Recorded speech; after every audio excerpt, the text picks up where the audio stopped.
Semalam sidang khas MKN telah mendengar pembentangan oleh Kementerian Kesihatan Malaysia KKM mengenai situasi serta penilaian risiko bagi tempoh 14 hari pelaksanaan PKPB serta PKPP ataupun PKP pemulihan di seluruh negara yang dijadualkan tamat pada 31 Mac 2021.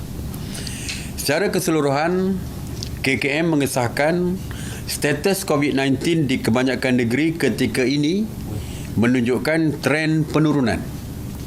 Namun terdapat beberapa negeri yang masih menunjukkan tren turun naik dan meningkat. Atas cadangan serta penilaian risiko oleh KKM, sidang khas membuat keputusan seperti berikut.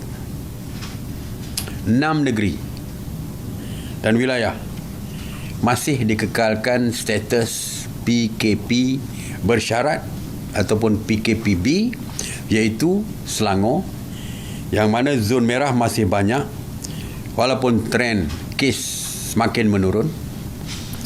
Wilayah Persekutuan Kuala Lumpur, tren kes juga nampak menurun tetapi kawasan Jingga meningkat.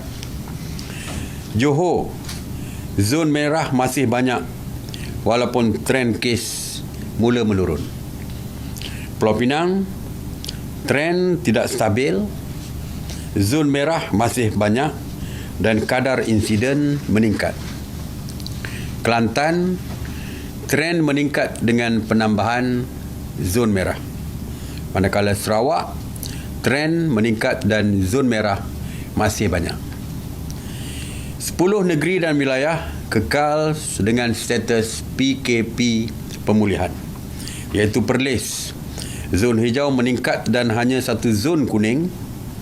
Kedah, tren tidak stabil, zon kuning bertambah kecuali PKPB di Kuala Muda yang masih zon merah.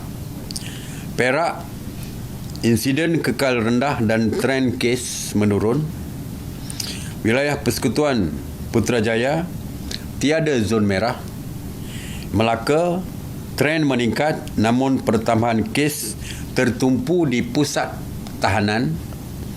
Negeri Sembilan, tren menurun dan zon merah berkurangan kecuali PKPB di daerah Seremban. Pahang, tren menurun dan zon hijau bertambah. Terengganu, tren menurun dan zon hijau bertambah.